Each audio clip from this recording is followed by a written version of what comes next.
Olá, nono ano, belezinha? Professor Alan aqui para fazer a correção do item 5 do caderno de aprendizagem, da atividade que eu passei para vocês na nossa última aula. Então, vamos seguir. Aqui eu vou passando com vocês em cada questão e explicando a ideia de cada questão dessa. Vamos lá. Primeira questão. Observe a charge abaixo, que retrata uma das consequências do atual arranjo do sistema capitalista e indique a crítica retratada por ela. Pois bem, a gente está aqui estudando agora o sistema capitalista e como é que ele influencia a dinâmica social e econômica de outros países, né? Falando aqui também sobre como esse sistema capitalista ele herda, né, a hegemonia que a Europa criou sobre os outros países do mundo. Essa é uma história que começa lá na colonização e que se reproduz ainda hoje.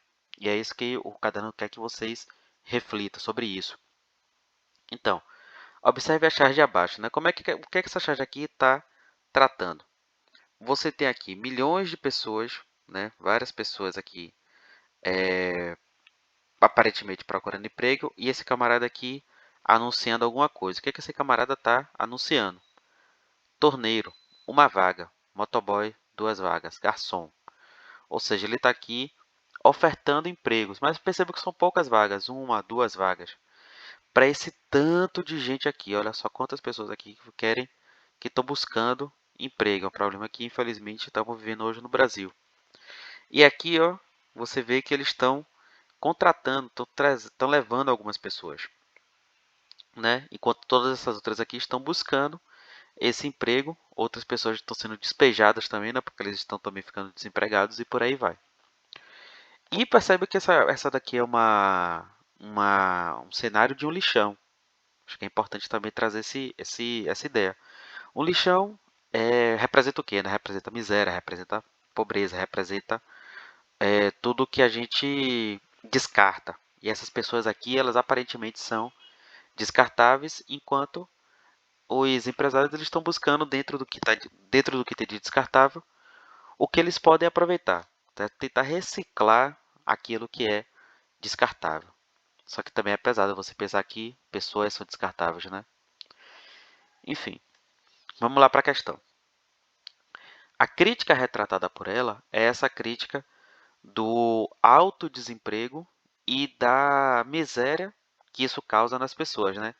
Tanto a miséria de não terem dinheiro para conseguir levar suas vidas, para conseguir desenvolver suas vidas, né? Botar comida na mesa, pagar aluguel, ter uma moradia digna, uma vida digna e tudo mais.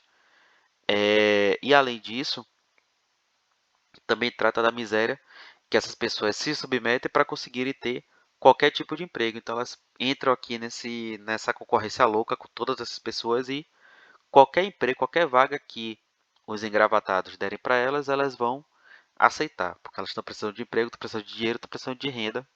E que infelizmente a vida de muitas pessoas aqui que a gente acaba tendo contato, né?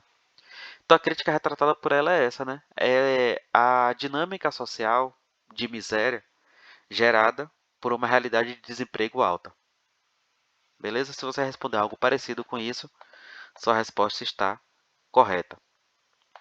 Vamos lá de novo para a primeira questão, porque aqui eles colocaram duas primeiras questões e eu quero que vocês respondam as duas primeiras questões.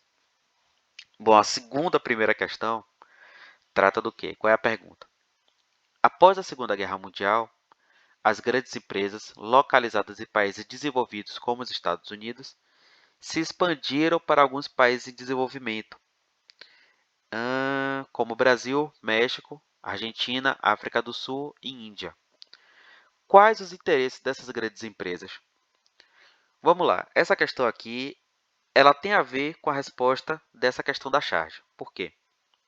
O primeiro grande interesse dessas empresas multinacionais, dessas empresas que vêm dos países desenvolvidos, instalar suas fábricas aqui nos países subdesenvolvidos ou mais pobres, é buscar uma mão de obra mais barata.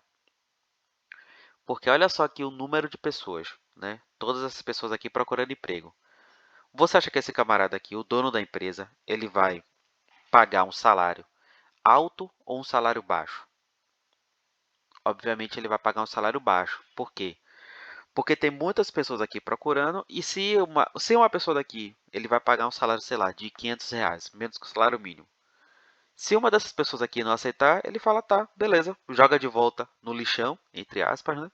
E contrata outra, que com certeza uma dessas pessoas aqui, ela vai querer um salário baixo. Então, um dos grandes interesses das multinacionais representadas aqui por esse engravatado é exatamente ter uma mão de obra barata para as suas empresas, uma mão de obra que não custe tanto. Além disso também, os países em desenvolvimento, Brasil, México, Argentina, África do Sul, Índia, entre outros, eles dão benefícios para as empresas, para as grandes indústrias, para que elas se instalem nos seus países, porque isso significa mais emprego, mais renda e, em tese, mais desenvolvimento. Então, eles dão benefícios, benefícios de impostos, benefícios de concessão de matéria-prima e por aí vai. Tudo isso é benéfico para essas grandes empresas, mas perceba quanto isso também é problemático para o nosso país. Por quê? A gente aumenta o desemprego, ou, perdão, a gente aumenta a precarização do trabalho, né? Trabalhos com salários baixos, e também cede o nosso território e a nossa matéria-prima para o enriquecimento de empresas do exterior e não para empresas locais. Ok? Respostas são mais ou menos essas. Caso você tenha respondido algo semelhante, tá beleza? Caso não tenha, valeu a pena você ter respondido, feito a correção, e aí você complementa na sua atividade. O errado não é quem escreveu errado, o errado é quem não fez nada, certo? Melhor feito do que perfeito. Vamos lá, questão 2.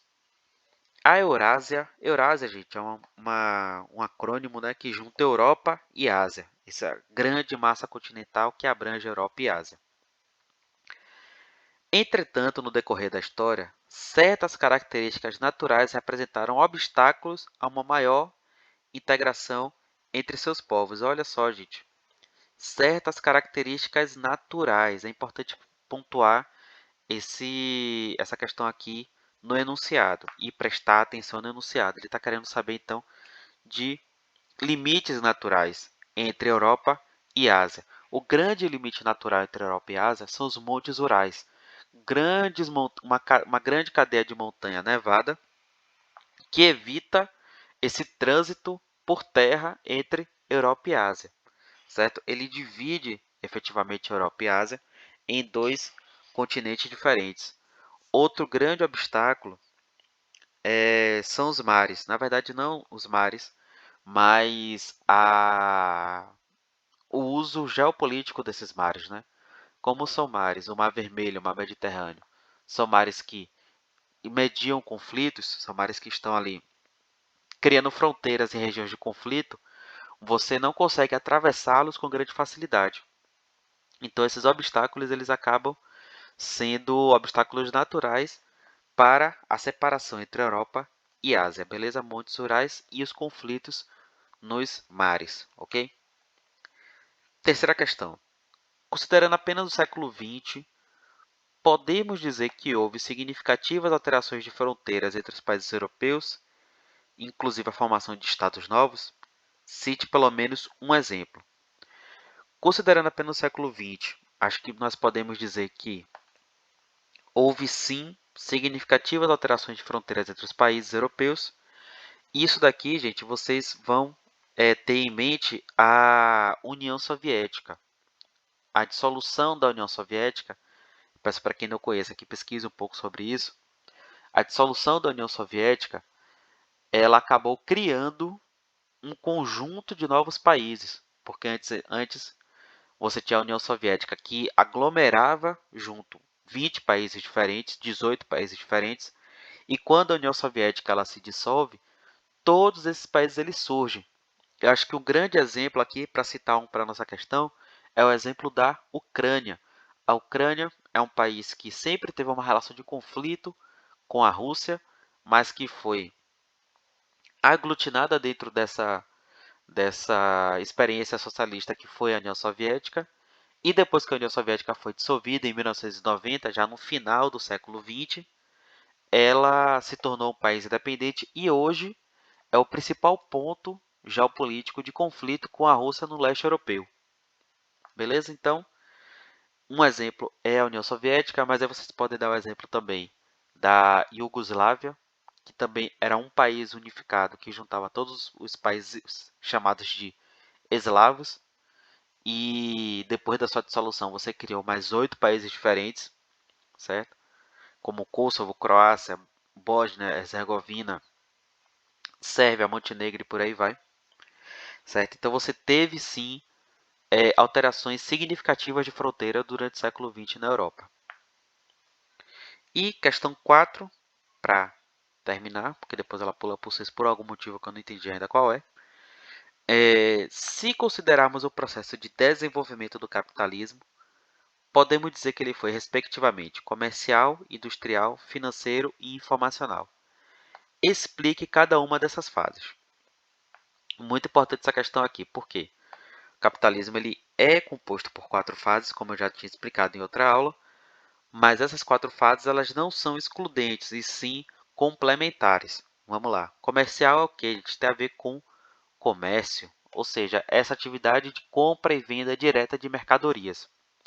E essa atividade, para que ela seja considerada capitalista, é necessário que você compre uma mercadoria por um valor e venda por um valor maior. Para quê? Para que você possa obter lucro, para que você possa obter capital, ok?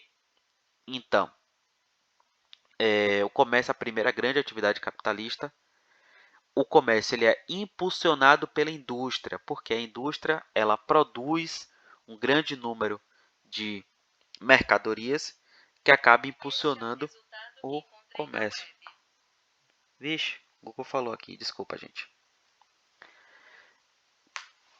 O capitalismo financeiro, por outro lado, ele também impulsiona a indústria e o comércio. Por quê? Porque o capitalismo financeiro ele vai financiar a indústria e esse financiamento ele vai dar um impulso para a indústria. Né? Você vai ter agora indústrias que não vão produzir apenas bens de consumo, mas também bens de produção, a indústria da energia, a indústria do petróleo, a indústria dos derivados de petróleo, petroquímica, né? E tudo isso, obviamente, vão se tornar mercadorias que vão ser vendidas no comércio. Então, o financeiro, ela tem a ver com os bancos, tem a ver com a bolsa e como isso financia a indústria e também acaba financiando o comércio. E o capitalismo informacional, gente, é o capitalismo em que nós estamos entrando neste momento aqui na contemporaneidade, porque ele está relacionado com os dados, ele está relacionado com a produção de dados, a produção de informação, certo? É o capitalismo que está relacionado diretamente às tecnologias, aos aplicativos, às informações, a toda essa dinâmica aqui, por exemplo, do nosso ensino remoto. Perceba que isso daqui está gerando alguma riqueza. Tem pessoas que trabalham de maneira informacional, tem pessoas que trabalham gerando dados, né? Você tem agora pessoas que ganham dinheiro sendo blogueira no Instagram, sendo YouTube, pessoas riquíssimas no YouTube. Você também tem a aplicação dessas tecnologias para a produção, para o mercado financeiro, para a produção industrial e para o comércio também. Hoje em dia a gente tem um comércio totalmente informacional, tem uma indústria que está sendo altamente mecanizada e tem um mercado financeiro que se utiliza bastante das tecnologias, não só para aumentar o número de pessoas que participam da bolsa, por exemplo, mas também para automatizar determinados processos de investimento. Então, essa nova fase do capitalismo ela está introduzindo a tecnologia dos dados para impulsionar as outras 3 fases também. Beleza? São esses 4 tipos. Se você responder algo parecido, parabéns. Se não, está valendo você já ter feito a atividade e está fazendo a correção, certo? Errado é quem não fez nada, melhor feito do que perfeito. Um abraço a todos, gente. Esse vídeo está enorme já e até mais.